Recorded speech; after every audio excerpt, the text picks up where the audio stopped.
कैसे कैसे रहलू ए बेटी सिवा बरसात।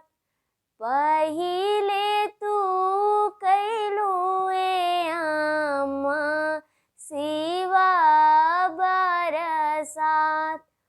अब का पूछेलू ए अम्मा सिवा भेद बात। अब का पूछेलू ए अम्मा सिवा भेद बात।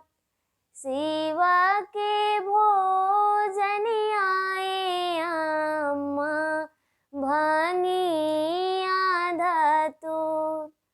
पटियन पटियन हो अम्मा बिछिया बहुत।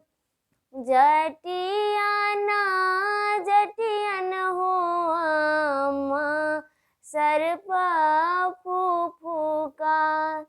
सिवा के रहनिया ए अम्मा कहलो ना जा।